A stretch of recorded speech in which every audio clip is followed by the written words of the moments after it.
نحمده ونصلي ونسلم على سيدنا ومولانا محمد رسوله النبي الأمين المكين الحنين الكريم الرؤوف الرحيم. أما بعد، فأعوذ بالله من الشيطان الرجيم. بسم الله الرحمن الرحيم. كما أرسلنا فيكم رسولا منكم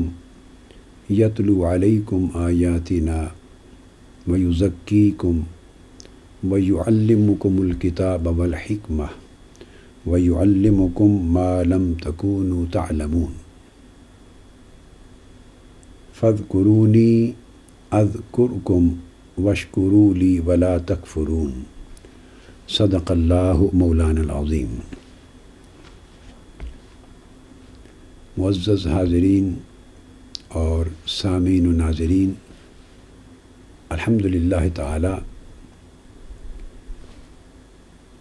ہم اللہ جل مجدہ کی توفیق سے مقام رسالت اور حجیت حدیث و سنت کے موضوع پر ایک سلسلہ وار گفتگو کرتے چلے آ رہے ہیں، اور اس باب میں پچھلی 3 یا 4 نشستیں ہم نے بطور خاص اسی موضوع کے پہلے حصے پر، یعنی مقام رسالت پر مرکوز کی، اور مقام رسالت کا ایک خاص گوشہ پچھلی 3-4 نشستوں میں ہمارا موضوع رہا، اور وہ گوشہ حضور نبی اکرم صلی اللہ تعالی علیہ وآلہ وسلم کے نسب مبارکہ کی طہارت تھا، یعنی طہارت نسب محمدی صلی اللہ علیہ وآلہ وسلم، جو حضور علیہ الصلاۃ والسلام کے والدین ماجدین سے لے کر آدم علیہ السلام تک، یا یوں کہیے کہ آدم علیہ السلام اور حضرت شیس علیہ السلام سے لے کر ابراہیم علیہ السلام تک، اور سیدنا ابراہیم علیہ السلام اور سیدنا اسماعیل علیہ السلام سے لے کر حضرت عبداللہ اور حضرت آمنہ تک، یہ پورا جو سلسلہ ہے حضور علیہ السلام کے آباء و امہات کا، پورا نسب محمدی صلی اللہ علیہ وآلہ وسلم ہے، اس کے طیب و طاہر ہونے کا، اور آپ کے جمیع آباء و امہات کے مومن ہونے کا، مسلمان ہونے کا، اہل توحید ہونے کا، اور اس پورے سلسلے کا عنوان امت مسلمہ ہے. اس موضوع پر ہم نے سورہ بقرہ کی آیت نمبر 127، 128 اور 129، ان 3 آیات کے حوالے سے، پھر قرآن مجید کے مختلف مقامات سے 14-15 آیات کو اس موضوع کی تائید میں، استشہاد میں، ایویڈنس کے طور پہ پیش کیا، اور اس پر سیر حاصل گفتگو کی کہ مقام رسالت اللہ رب العزت کی نگاہ میں یہ ہے کہ حضور علیہ الصلاۃ والسلام کی عظمت و عصمت کے تحفظ کے لیے اللہ تعالیٰ نے آپ کے پورے نسب کی حفاظت فرمائی، کفر سے، شرک سے، دلالت سے، نجاست سے، اور ہزارہا سال تک ان نفوس قدسیہ کو جنہیں آقا علیہ السلام کے نسب مطہرہ میں ہونے کا شرف حاصل ہوا، اور آپ کے نسب میں آباء و امہات ہونے کی نعمت انہیں ملی، تو آقا علیہ الصلاۃ والسلام کی عظمت نبوت و رسالت اور آپ کی عظمت عصمت کی خاطر اللہ تعالیٰ نے ہزارہ سال تک ان کی پشتوں اور ان کے رحموں کو بھی کفر سے محفوظ و مامون رکھا، اور ایمان اور اسلام کے نور سے معمور رکھا. اور اس آیت کریمہ میں چونکہ ذکر آیا تھا وَيُعَلِّمُهُمُ الْكِتَابَ وَالْحِكْمَةَ، کہ وہ رسول صلی اللہ علیہ وآلہ وسلم جو سیدنا ابراہیم علیہ السلام نے اور اسماعیل علیہ السلام نے دعا کی تھی کہ جب وہ امت مسلمہ میں سے جو ہماری ذریت کے ایک حصے میں ہمیشہ تو برقرار رکھے گا، امت مسلمہ، ان میں سے جب وہ رسول مبعوث ہو جائیں گے، رسول آخر الزماں صلی اللہ علیہ وآلہ وسلم، تو وہ پھر اپنی امت کو ان پر اللہ رب العزت کی کتاب کی آیتیں تلاوت فرمائیں گے اور کتاب کی تعلیم دیں گے اور حکمت کی تعلیم دیں گے، اور حکمت کی تعلیم کے ساتھ پھر وہ ان کے نفوس کا تزکیہ کریں گے۔ تو یہ 4 فرائض رسالت محمدی صلی اللہ علیہ وآلہ وسلم مذکور ہوئے، جن میں تلاوت و تعلیم قرآن الگ ہے اور تعلیم حکمت الگ ہے، اور حکمت سے مراد حضور علیہ الصلوۃ والسلام کا اپنی سنت کی تعلیم دینا ہے، جو احادیث مبارکہ کی شکل میں امت کو مہیا ہوئی، اور اس سنت میں آپ کی پوری سیرت طیبہ اور اسوہ حسنہ شامل ہوا، اور جس کی حفاظت قرآن مجید ہی کی طرح اللہ تعالیٰ نے اسوہ حسنہ کی شکل میں قیامت تک امت محمدی کے لیے فرمائی، یہ کہہ کر لقد کان لکم فی رسول اللہ اسوۃ حسنہ، کہ قیامت تک امت محمدی کے ہر طبقے کو اللہ رب العزت نے یہ پیغام دیا، اور ہر زمانے اور ہر دور کے لیے یہ پیغام دیا کہ اے لوگو، تمہارے لیے رسول اللہ صلی اللہ علیہ وآلہ وسلم کی ذات گرامی میں شاندار نمونہ حیات ہے، اسوہ حسنہ ہے، سو اس پر عمل کرو، اور قیامت تک اس حکم کا عملاً برقرار رہنا اور اس حکم کا قیامت تک کے ہر دور سے متعلق رہنا تبھی بنتا ہے کہ اس اسوہ حسنہ کی بھی حفاظت اللہ تعالیٰ نے بصورت حدیث اور بصورت تدوین حدیث اور بصورت تدوین سنت اسی طرح کی ہو جیسے اللہ تبارک و تعالیٰ نے قرآن مجید کی حفاظت کی ذمہ داری لی۔ سو دونوں کی حفاظت الوہی انتظام کے تحت کی گئی، ہر چند کے اس حفاظت پر مامور انسان ہوئے، صحابہ کرام ہوئے، تابعین و تبع تابعین اور نسلیں ہوئی امت مسلمہ کی، مگر یہ انتظام الوہی انتظام تھا، قرآن مجید کی حفاظت کا، انا نحن نزلنا الذکر و انا لہ لحافظون کی شکل میں، اور سنت و حدیث نبوی اور سیرت و اسوہ نبوی صلی اللہ علیہ وسلم کا قیامت تک کے لیے حفاظت کا اہتمام اس شکل میں تھا کہ جب ہر دور کے لیے کہا کہ اس رسول گرامی کی ذات میں تمہارے لیے اسوہ حسنہ موجود ہے، یہ آیت ریلیونٹ بنتی ہے ہر دور میں، تو اللہ تبارک و تعالیٰ نے حدیث و سنت کو اس طرح قرآن کی طرح محفوظ کیا۔ اب یہ جو تعلیم حکمت کی بات ہوئی، یہ قرآن مجید نے ان 4 آیات میں جو اسی مضمون پر مشتمل ہیں، جن کا ذکر سورہ بقرہ کی آیت نمبر 129 میں ہے، جس کا مطالعہ ہم کر چکے ہیں، اور دوبارہ ذکر سورہ بقرہ کی آیت نمبر 151 میں آیا ہے، جس کی تلاوت ہم نے آج کی ہے۔ پھر یہی مضمون سورہ آل عمران کی آیت نمبر 164 میں ہے، اور پھر چوتھی بار یہی مضمون سورۃ الجمعہ آیت نمبر 2 میں ہے۔ ان چاروں مقامات پر یہاں یعلمکم الکتاب والحکمہ وَيُعَلِّمُكُمْ مَا لَمْ تَكُونُوا تَعْلَمُونَ، جس پر ہم آگے آ رہے ہیں، یہاں یہ فرمایا گیا کہ قرآن مجید کے علاوہ بھی حضور علیہ الصلوۃ والسلام نے بہت سارے میدانوں میں امت کو تعلیم دی، اور ادر دن قرآن جتنی تعلیمات محمدی امت کو ملی جو حضور علیہ السلام کی زبان اقدس سے صادر ہوئی، وہ ساری سنت اور حدیث کے عنوان میں آتی ہیں۔ علاوہ اس کے بھی قرآن مجید نے مختلف مقامات پر آقا علیہ الصلوۃ والسلام کا کتاب کے ساتھ حکمت کا ذکر، دونوں چیزوں کا ذکر جگہ جگہ اکٹھا کیا ہے، جو اس بات پہ دلالت کرتا ہے واو عاطفہ کے ساتھ کہ ایک ہم نے آپ پر کتاب نازل کی ہے اور ایک حکمت نازل کی ہے، تاکہ آپ لوگوں کی رہنمائی فرمائیں، انہیں نصیحت دیں اور ان کو رشد و ہدایت کا سامان فراہم کریں۔ تو قرآن مجید نے خود اس بات کو محقق طریق سے، مؤکد طریق سے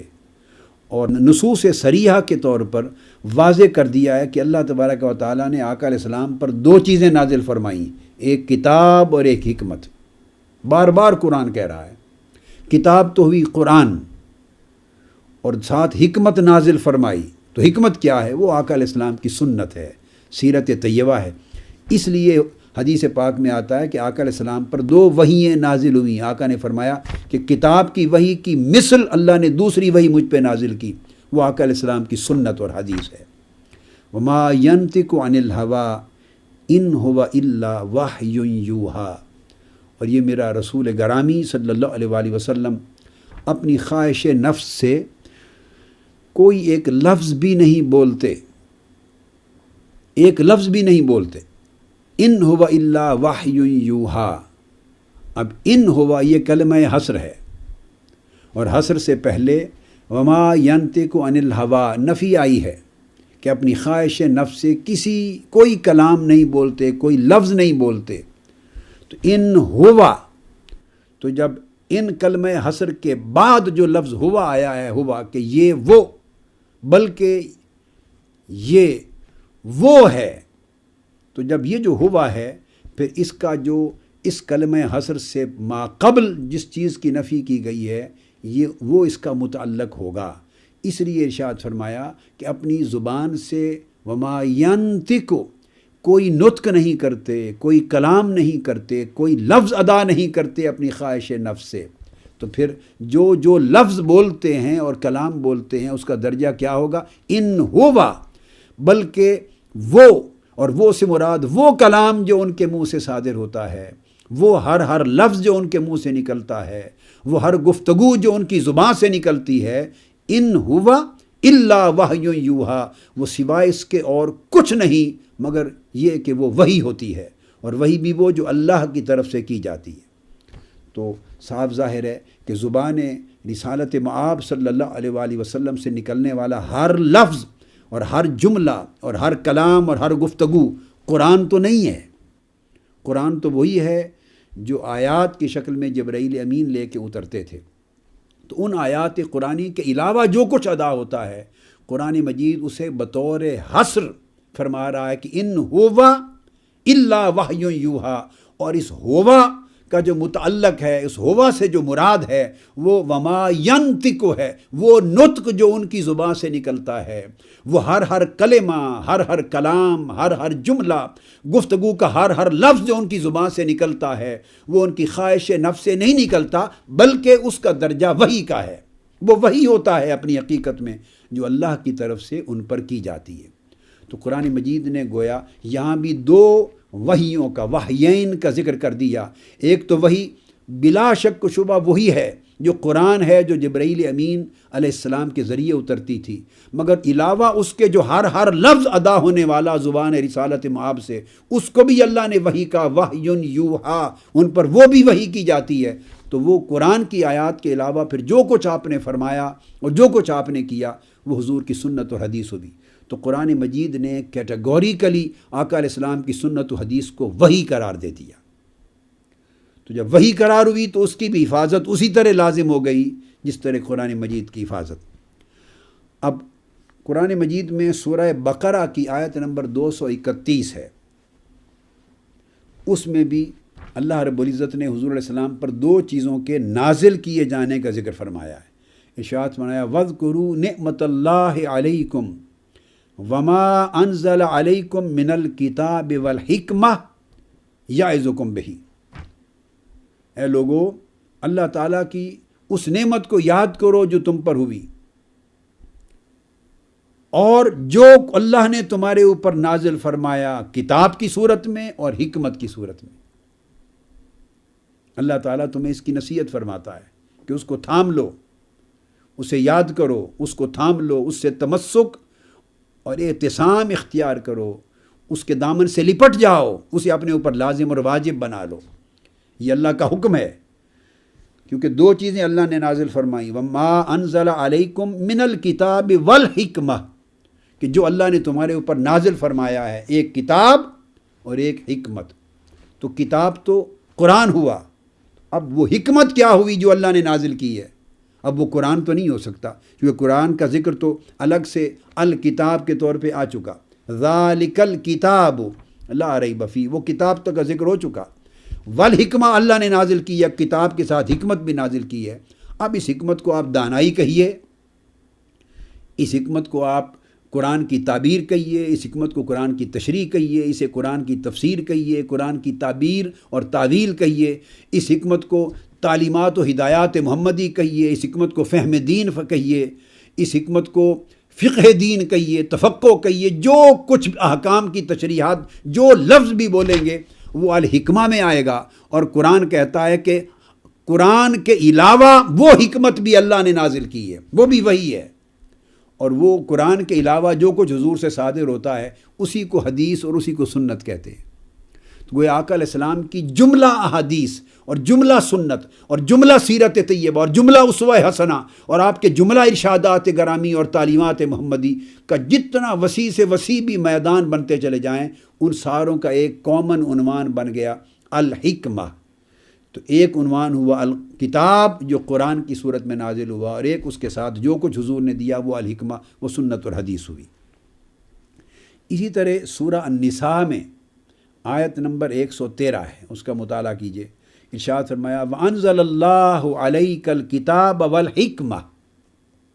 وَعَلَّمَكَ مَا لَمْ تَكُنْ تَعْلَمْ وَكَانَ فَضْلُ اللَّهِ عَلَيْكَ عَظِيمًا۔ اور اللہ تبارک و تعالیٰ نے اے حبیب مکرم صلی اللہ علیہ وآلہ وسلم، اے نبی مکرم، اے رسول مکرم، اور اللہ نے آپ پر نازل فرمائی ہے ایک کتاب اور دوسری حکمت، دو چیزیں نازل فرمائی ہیں۔ تو ایک کتاب یعنی قرآن نازل کیا، جس کو ذالک الکتاب لا ریب فیہ کہہ کے قرآن متعارف کروا رہا ہے۔ تو اللہ نے ایک تو یہ قرآن نازل کیا آپ پر، اور ایک آپ پر حکمت نازل کی، اور وہ حکمت قرآن کے علاوہ وہی سب کچھ ہے جو آقا علیہ السلام کی زبان اقدس سے یا آپ کے عمل مبارک سے صادر ہوتی رہی عمر بھر، اس کو اللہ نے حکمت کا نام دیا ہے، عظیم عنوان دیا ہے۔ تو کبھی قرآن مجید میں کہا کہ آپ پر کتاب کے ساتھ حکمت نازل ہوئی، کبھی قرآن نے کہا کہ آپ امت کو کتاب اور حکمت کی تعلیم دیتے ہیں، یعلمکم الکتاب والحکمہ، کتاب کی تعلیم دیتے ہیں اور حکمت کی تعلیم دیتے ہیں، وہ حضور کی سنت کی شکل میں جو بھی تعلیمات محمدی ہیں ادر دین قرآن، جو احادیث ہیں آقا علیہ السلام کی، وہ اس کو حکمت کہا گیا۔ وَعَلَّمَكَ مَا لَمْ تَكُنْ تَعْلَمْ، پھر اللہ تعالیٰ نے اس کے علاوہ ہر اس غیبی چیز کا، مخفی چیز کا، ان اسرار کا، رموز کا وہ علم عطا کر دیا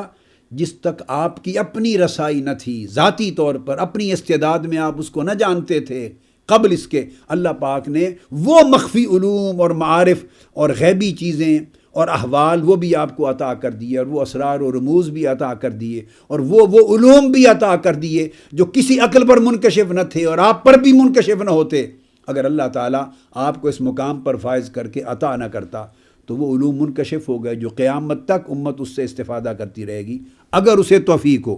وَكَانَ فَضْلُ اللَّهِ عَلَيْكَ عَظِيمًا، تو یہاں پر حضور علیہ الصلوۃ والسلام کو عطا کیا جانے والا علم، اس کو اللہ نے اپنا فضل عظیم کہا ہے کہ وہ اللہ کا فضل عظیم ہے آپ پر۔ تو جس علم کو اللہ فضل عظیم کہے، آپ اندازہ کریں اس میں کسی کمی یا کسی نقص کا کوئی گمان ہو سکتا ہے، یا کسی زمانے میں جا کے اس کا فیض رک جائے اور وہ صرف ایک دور تک رہے تو وہ فضل تو ہوگا، فضل عظیم کیسے بن گیا؟ اس سے پھر امت محروم ہو گئی۔ تو اس لیے قرآن مجید کے یہ کلمات بار بار دلالت کرتے ہیں اس بات پر کہ اللہ تبارک و تعالیٰ نے حضور علیہ الصلوۃ والسلام کو کتاب یعنی قرآن کے ساتھ دوسری حکمت نازل آپ پر کی۔ اسی طرح سورہ احزاب میں بھی آپ مطالعہ کریں آیت نمبر 34 کا، ارشاد فرمایا وَاذْكُرْنَ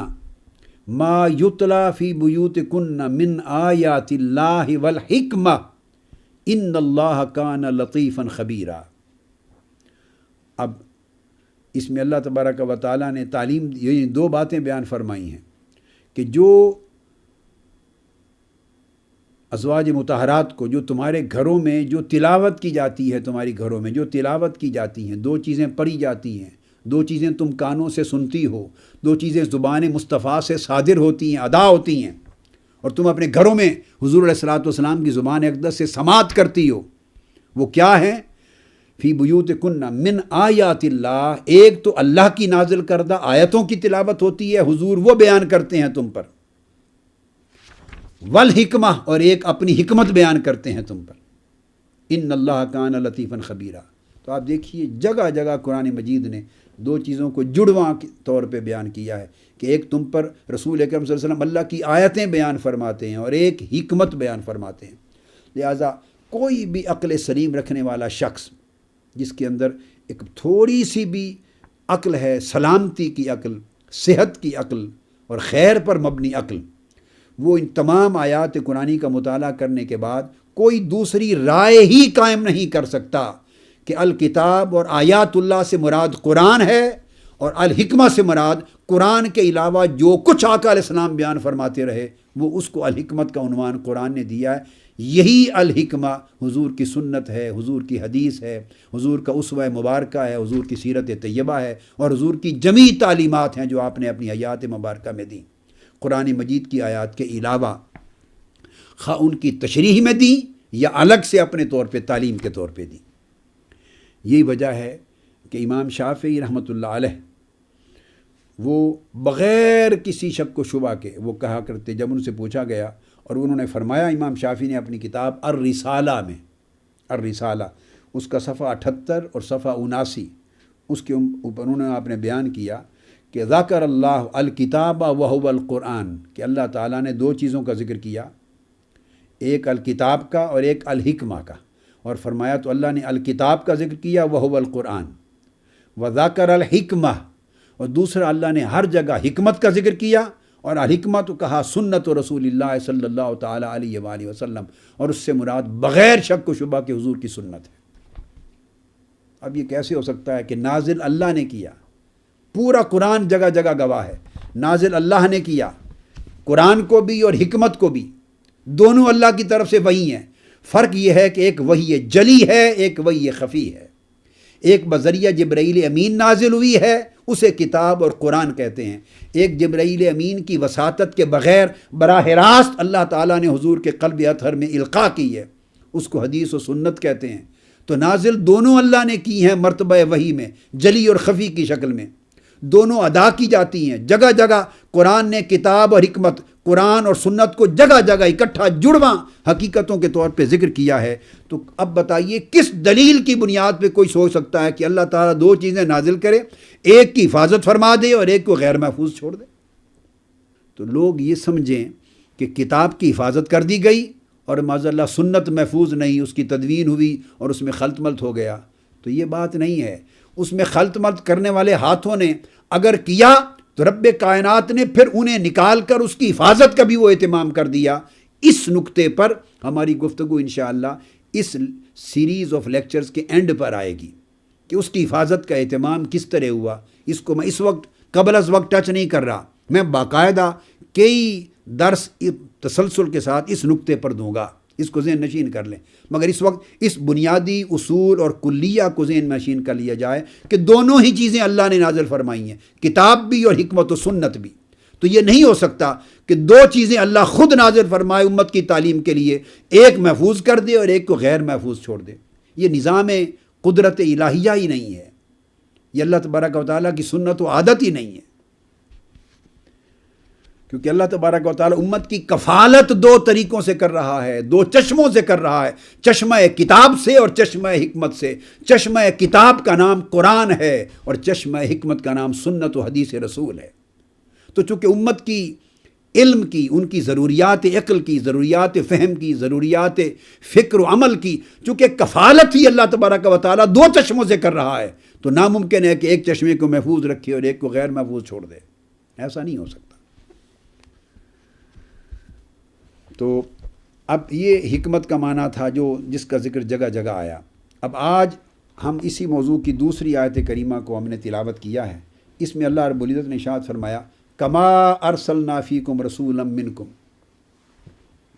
جیسا کہ ہم نے تمہارے اندر تمہیں میں سے رسول آخر الزمان، اس برگزیدہ رسول صلی اللہ علیہ وسلم کو بھیجا، جو تمہارے اوپر ہماری آیتیں تلاوت کرتے ہیں، یتلو علیکم آیاتنا، ہماری آیتیں تلاوت کرتے ہیں، ویزکیکم، پھر تمہارے نفوس اور قلوب کا، قلب و باطن کا اور تمہارے نفوس کا تزکیہ کرتے ہیں، تمہارے من کو میل کچیل سے پاک و صاف کرتے ہیں، اپنے فیض نظر سے، فیض صحبت سے، فیض تربیت سے، فیض تعلیم سے پاک صاف کرتے ہیں۔ وَيُعَلِّمُكُمُ الْكِتَابَ، اور پھر ہماری نازل کردہ کتاب یعنی قرآن کی تعلیم دیتے ہیں، والحکمہ، اور ہماری نازل کردہ حکمت جو ان کی سنت، سیرت اور اسوہ ہے، اس کی تعلیم تمہارے سامنے دیتے ہیں۔ وَيُعَلِّمُكُم مَا لَمْ تَكُونُوا تَعْلَمُونَ، اور اس کے علاوہ بھی علم کے، فکر کے، فلسفہ کے، عقیدے کے، فقہ کے، دانائی کے وہ ہزارہا اسرار رموز تمہیں دیتے ہیں، عطا کرتے ہیں، ان کی تمہیں تعلیم دیتے ہیں، تمہیں ایجوکیٹ کرتے ہیں، جو تم کبھی بھی اپنے ذاتی ذرائع علم سے نہ جان سکتے تھے اور نہیں جانتے تھے۔ تو گویا یہاں 3 چیزوں کی تعلیم آ گئی۔ ایک یعلمکم الکتاب، ایک تو قرآن کی تعلیم دیتے ہیں، دوسری والحکمہ، پھر اپنی سنت مبارکہ کی تعلیم دیتے ہیں۔ یہ 2 تعلیمات تصریحاً قرآن نے بیان کر دی۔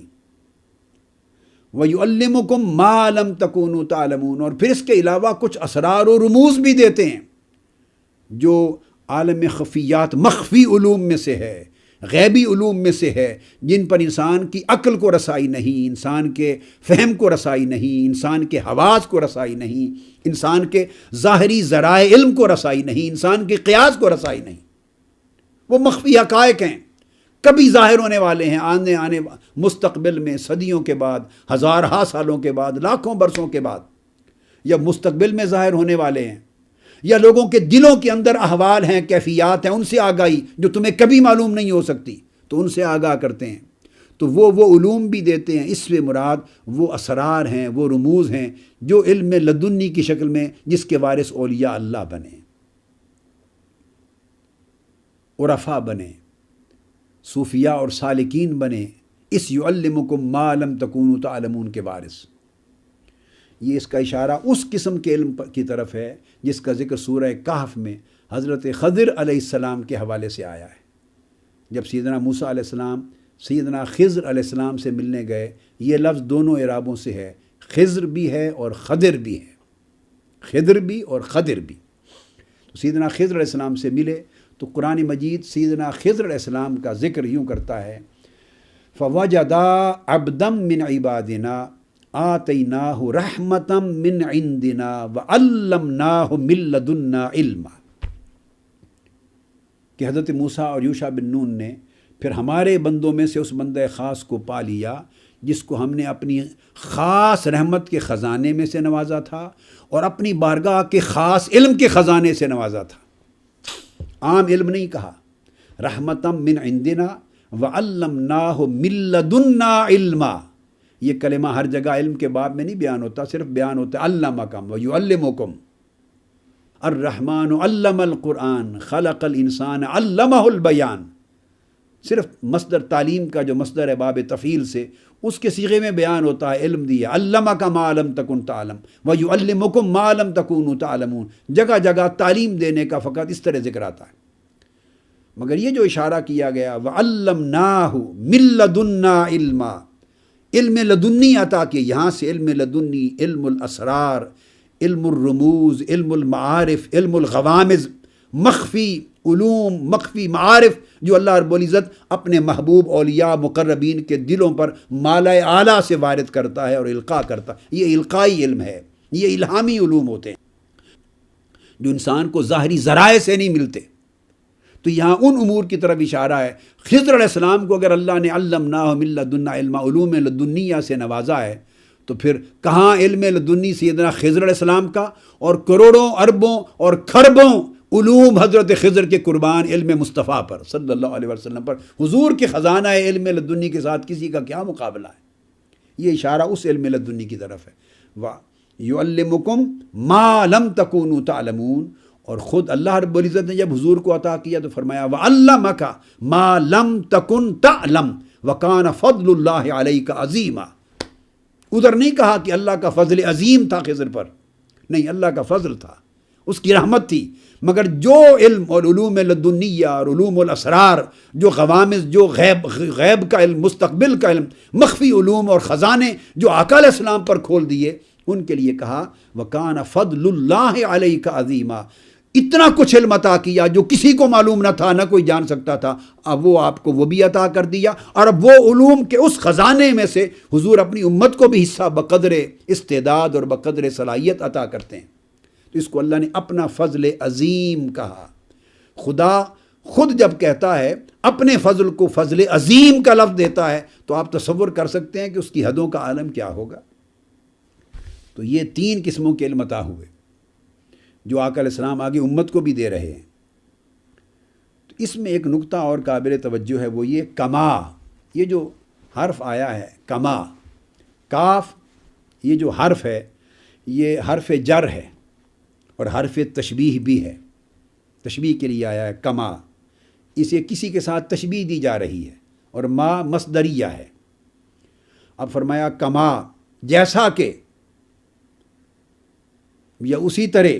جیسا کہ ہم نے تمہارے اندر رسول بھیجا جو تم پر آیتیں تلاوت کر کے، کتاب کی تعلیم دے کر، تزکیہ نفوس کر کے، حکمت کی تعلیم دے کر، اور اسرار، غیبی اسرار کی تعلیم دے کر تمہاری کفالت کرتے ہیں اور تمہاری تربیت و پرورش کرتے ہیں، صلی اللہ تعالیٰ علیہ وآلہ وسلم۔ اب یہاں ایک سوال پیدا ہوتا ہے کہ یہ بات تو واضح ہو گئی کہ یہاں کتاب سے مراد قرآن تھا اور حکمت سے مراد سنت تھی، لیکن سوال یہ رہا کہ یہ جو کما کہہ کر بات شروع کی ہے، کما جیسا کہ، اس کا اشارہ کس کی طرف ہے؟ یہ حرف جر ہے جو کاف آیا ہے، ما مصدریہ، اس تشبیہ کا متعلق کیا ہے؟ تو یہاں دو قول ہیں کہ اس کو کاف کو تشبیہ کے طور پر بھی لیا گیا، اور دوسرا قول یہ کہ یہ تعلیل کے لیے بھی آیا ہے۔ اگر تعلیل کے لیے آیا ہو، علت بیان کی جائے، تو یہ اس کا جو مابعد حکم ہے فاذکرونی اذکرکم، پھر میرا ذکر کرو، شکر، اس کے ساتھ اس کا متعلق ہے۔ جیسا کہ میں نے یہ برگزیدہ رسول آخر الزماں جو اتنے کرم کرتا ہے تم پر، احسان کرتا ہے، انعام کرتا ہے، اور تمہاری پرورش اور تکمیل کرتا ہے، تمہاری کفالت کرتا ہے تمہارے علم کی ضرورتوں کی، اور قیامت تک کرتا رہے گا، اتنے بڑے انعامات عطا کرنے والا جو رسول تمہیں عطا کیا ہے، پھر اس وجہ سے فذکرونی، مجھے یاد کیا کرو شکر کے طور پر، شکر بجا لاؤ، یوں کہ میرا ذکر کرو اور کثرت سے شکر ادا کرو۔ اور اللہ رب العزت کا کثرت سے ذکر کرنا، کثرت سے شکر کرنا، کس وجہ سے؟ کہ اللہ نے اتنا بڑا عظیم رسول بھیج کر وہ انعام کر دیا ہے جس کا تم تصور نہیں کر سکتے۔ تو اس کا متعلق مابعد ہے اگر تعلیل کے طور پہ لیا جائے، مگر زیادہ قوی اور زیادہ اثبت جو قول ہے اور جو اس کی وجہ ہے وہ یہ ہے کہ یہ تشبیہ کے لیے ہے، اور تشبیہ کے لیے اس کا متعلق ما قبل ہے، کہیں اس سے پہلے ذکر ہو گیا ہے، پہلے بیان کی ہوئی کسی چیز کی تشبیہ دی جا رہی ہے۔ اور اسی طرح یا جیسا کہ، جب بات یہاں سے شروع کی جائے کہ اسی طرح یا جیسا کہ کہا جائے، تو اس کا مطلب ہے جیسا کہ کہنے کا مطلب ہے اس سے پہلے کسی ایک چیز کا ذکر ہو چکا ہے جس کی تکمیل اس بیان کے ذریعے کی جا رہی ہے، جس کا اتمام اس بیان کے ذریعے کیا جا رہا ہے، جس میں کوئی چیز تشنا تھی اس کو مکمل اس تشبیہ کے ذریعے کیا جا رہا ہے۔ تو اس سے ما قبل کی طرف اشارہ ہے متعلق، اور اس پر دو قول اثبت ہیں، ویسے زیادہ قول بھی دیے گئے ہیں، مگر ایک اعلیٰ قول تو اس میں سب سے بڑا یہ ہے کہ یہ جو اشارہ دیا کما ارسلنا فیکم، جیسا کہ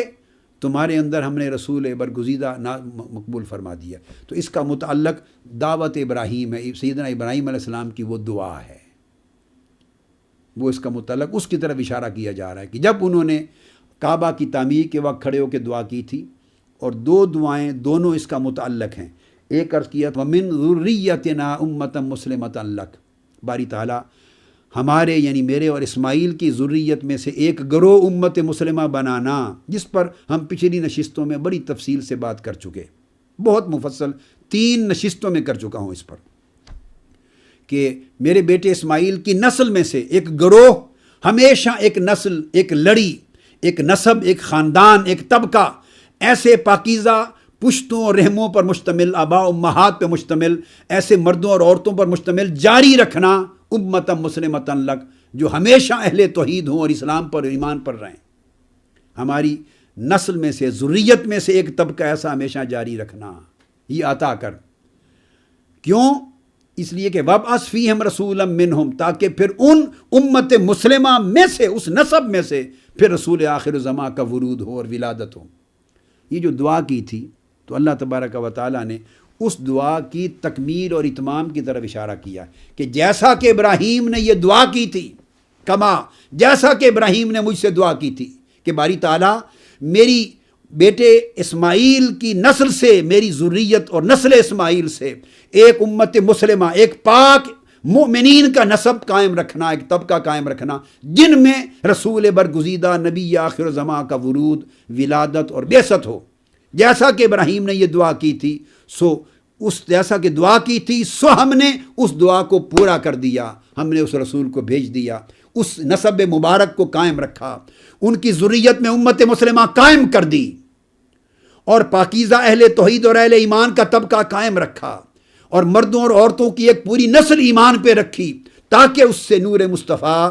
اپنا سفر طے کرتا کرتا حضرت عبداللہ کی پوچھ سے حضرت آمنہ کی گود میں منتقل ہو اور ان کی ولادت ہو۔ جیسا کہ ابراہیم نے دعا کی تھی ہم نے اس کی تکمیل کر دی۔ تو دعا ابراہیم کی تکمیل اور اس نعمت کے اتمام کی طرف اشارہ ہے۔ اور دوسرا اشارہ اس کے قریب کی طرف بھی ہے، جیسے قرآن مجید کی اس سے پہلے کی آیت میں ارشاد فرمایا اور وہ کعبہ مقرر کیا، فول وجہ کا شطر المسجد الحرام، اس محبوب کے چہرے کے پھرنے سے ہم نے کعبۃ اللہ کو تمہارا قبلہ اسلام بنا دیا ہے۔ اب فول وجہ کا شطر المسجد الحرام، میرے حبیب آپ اپنے چہرہ اقدس کو بھی مسجد حرام کی طرف پھیر لیجئے۔ اور اب فرمایا مومنو جہاں جہاں تم ہو تم بھی اس مسجد حرام کی طرف چہرہ کر لو تاکہ لوگوں کے لیے یہ حجت بن جائے۔ اب وہاں فرمایا فلا تخشوہم بخشونی، اب ان سے نہ ڈرنا، اعتراض کرنے والوں کو، طعن و تشنیع کرنے والوں سے نہ ڈرنا، مجھ سے ڈرو، وَلِأُتِمَّ نِعْمَتِي عَلَيْكُمْ، تاکہ اب یہ فرما دیا قبلہ میں نے مقرر کر دیا ہے، قبلہ مقرر کر دیا ہے، وَلَعَلَّكُمْ تَهْتَدُونَ، تاکہ تم ہدایت پا جاؤ۔ تو یہ جو وعدہ فرمایا تاکہ تمہارے اوپر اپنی نعمت تمام کروں، نعمت تمام ہونے کا جو ذکر پیچھے آیا لِأُتِمَّ نِعْمَتِي، اس کو بعض ائمہ نحو نے اور ائمہ بلاغت نے اور ائمہ تفسیر نے اس کو بھی اس کا متعلق قرار دیا کہ فرمایا کما ارسلناکم، جس طرح قبلہ مقرر کیا تھا تمہارے لیے کہ تم اس سے ہدایت پاؤ اور اپنی سمت مقرر کر لو اپنی عبادتوں کے لیے، اب اسی نعمت کی تکمیل کر دی، کما جیسے تکمیل کر دی، رسول جو بھی تمہارے اندر بھیجا اور یہ رسول جو تمہارے اندر آئے وہ قبلہ ظاہر تھا، یہ رسول کا آنا تمہارے لیے قبلہ باطن ہو گیا، وہ تمہارے چہروں کے لیے قبلہ تھا، یہ تمہاری روحوں کا قبلہ ہو گیا،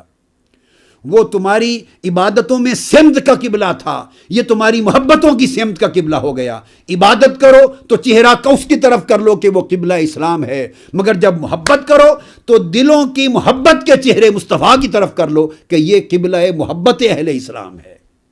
لہٰذا اس نعمت کے تمام کرنے کی طرف اشارہ کیا گیا ہے، کاف تشبیہ کی شکل میں۔ اور امام مکی نے مشکل و اعراب القرآن جلد اول صفحہ 75 پر بھی اسی چیز کو ترجیح دی ہے۔ یہ تو بہر صورت ایک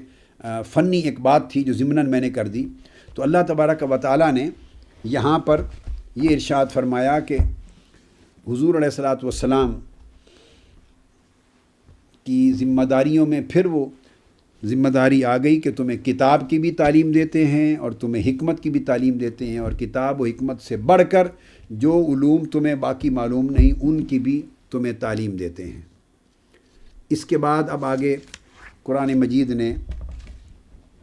پھر ارشاد فرمایا ہے، اس سے اگلی آیت کو لیتے ہیں اسی سبجیکٹ پر، یہ سورہ آل عمران ہے، اسی موضوع کو آگے بڑھا رہے ہیں، اور اسی مضمون کی تیسری آیت آ رہی ہے، آل عمران کی آیت نمبر 164 ہے۔ اللہ رب العزت حضور علیہ الصلاۃ والسلام کا ذکر، آپ کی سیرت طیبہ کا، آپ کے اسوہ حسنہ کا، آپ کے اخلاق حسنہ کا ذکر فرما رہے ہیں۔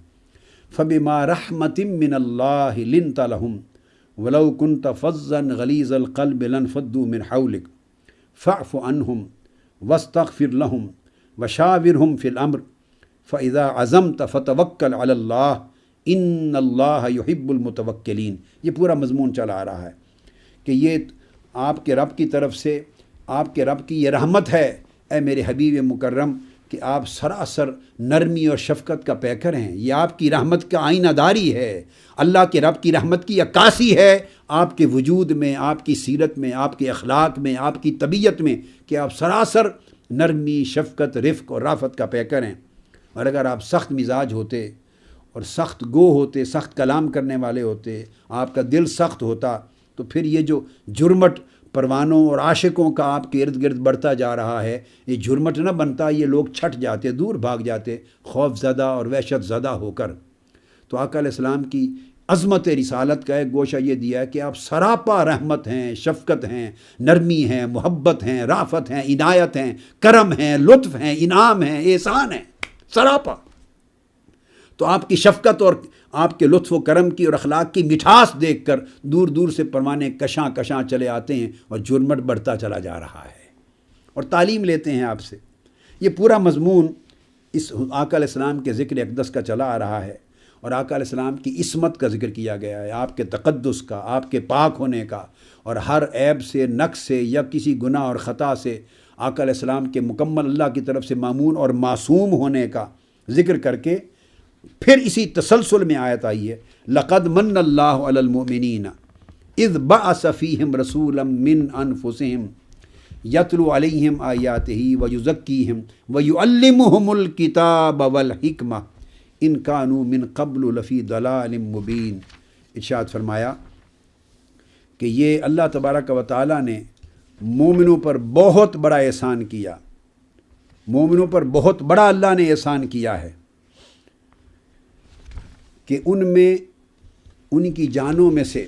اب وہ جب بھی آئے گا ان کی جانوں میں سے ہمیشہ یاد رکھ لیں، توجہ لے جائیں، من ذریتنا امتا مسلمتا لک،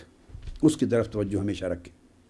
تو لقد من اللہ، اللہ نے بہت بڑا احسان فرما دیا ہے اہل ایمان پر کہ ان کے اندر اپنے رسول برگزیدہ کو انہی میں سے مبعوث فرمایا جو ان پر اللہ کی آیتیں تلاوت کرتے ہیں اور ان کے نفوس کا اور قلوب کا اور ارواح کا تزکیہ، تصفیہ اور تجلیہ فرماتے ہیں،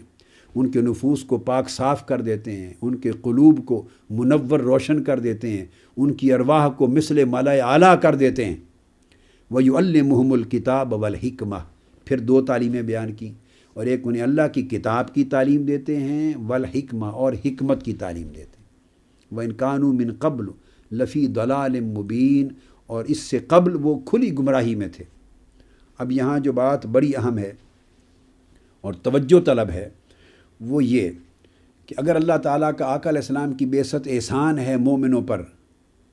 اور اس احسان کو اللہ تعالیٰ نے اس احسان کی وضاحت کی ہے آقا علیہ السلام کے ان 4 فرائض کی ادائیگی کے ساتھ، تلاوت آیات سے، تزکیہ نفوس سے، تعلیم کتاب سے اور تعلیم حکمت سے، ان 4 چیزوں کے ذکر سے اللہ تعالیٰ نے اس احسان کو واضح کیا ہے ولادت اور بعثت کے ساتھ۔ تو سوال پیدا ہوتا ہے، اگر حضور علیہ السلام کی سنت و سیرت کو صرف زمانی بنا دیا جائے۔ ہاں، یہاں ایک بات اور کر دوں، کل پرام اتفاق سے کوئی کسی کا مذاکرہ چل رہا تھا، سن رہا تھا، کوئی اسکالرز بیٹھے تھے، اور وہ اس بات پہ زور دے رہے تھے کہ حضور علیہ السلام کی جو سنت اور حدیث کو یہ بات ثابت کرنے کے لیے کہ وہ اس دور کے احوال اور حالات کی حد تک محدود تھی، وہ دائمی نہیں ہے۔ میں یہاں اس بات کو کلیریفائی کر دوں کہ اصلاً آقا علیہ السلام کی سنت قرآن ہی کی طرح دائمی ہے۔ جب قرآن نے، میں نے وہ تمام آیات آپ کے سامنے رکھ دی کہ اللہ نے نازل کیا ہے، قرآن کو بھی اور حضور کی سنت کو بھی، اور سنت کو اللہ نے حکمت کا نام دیا ہے، بس صدور اس کا حضور کے عمل کی شکل میں ہوتا ہے، حضور کے الفاظ کی صورت میں زبان اقدس سے ہوتا ہے۔ تو جب نازل ہی اللہ نے کیا ہے قرآن اور حکمت کو، یعنی سنت رسول کو، تو آپ قرآن کو دائمی کہیں اور سنت کو عارضی کہیں۔ بلکہ بعض لوگ تو یہ بھی بیٹھے کہہ رہے تھے، میں حیرت زدہ رہ گیا، کہ قرآن کے کئی احکام بھی صرف ان احوال کے لیے تھے اور ابد الآباد باقی زمانوں کے لیے نہیں تھے۔ دراصل وہ جان چھڑانا چاہتے ہیں لوگ اب قرآن سے، حدیث سے، اسلام سے۔ اب جن لوگوں کا دور ہے، جن کا غلبہ ہے، جن کے ڈکٹیشن چلتے ہیں، جن کے احکام چلتے ہیں، اور جن کی پالیسیز کی اب پیروی، نئی پیروی شروع ہو گئی ہے، اور نئی اتباع کا دور آ گیا، نئے اسوے آ گئے ہیں، نئے اسوے۔ اب جن کے اسوہ کو فالو کیا جا رہا ہے امت مسلمہ میں بدقسمتی سے، اسلام سے دستکش ہو کر، دین سے ہٹ کر، اب جن کے آرڈرز پہلو کیے جا رہے ہیں، اب اس کا جواز تبھی نکلتا ہے کہ قرآن و سنت کو سمیٹ دیا جائے، سکیڑ دیا جائے، 14 صدیاں پیچھے دھکیل دیا جائے، تاکہ آزادی ہو، ٹوٹل آزاد ہو جائیں۔ اس کے بعد جو حکم ملتا چلا جائے سنوارتے جائیں، نفس حکم دے، خواہش نفس دے، دنیا دے، لذت دے، شہوت دے، حرص اور ہوس دے، داخلی قوتیں دیں یا خارجی قوتیں جو حکم صادر فرمائیں، اس کی تعمیل ہو سکے تاکہ کتاب و سنت سے جان چھوٹ جائے۔ یہ دین کے خلاف ایک بہت بڑی باغیانہ اور سازشانہ ایک اقدامات ہو رہے ہیں، علمی فکری سطح پر بھی، ہر محاذ پر۔ سیاسی سطح پہ تو ہو ہی رہے تھے، اب اس سیاسی سطح پہ ہونے والی اسلام کے خلاف بغاوت کو ایک جواز کا لباس پہنانے کے لیے فکری، علمی، اعتقادی بغاوتیں ہو رہی ہیں۔ اب قرآن مسخ ہو رہے ہیں معنی میں، اور دین کی تعلیمات معنوی طور پہ مسخ ہو رہی ہیں۔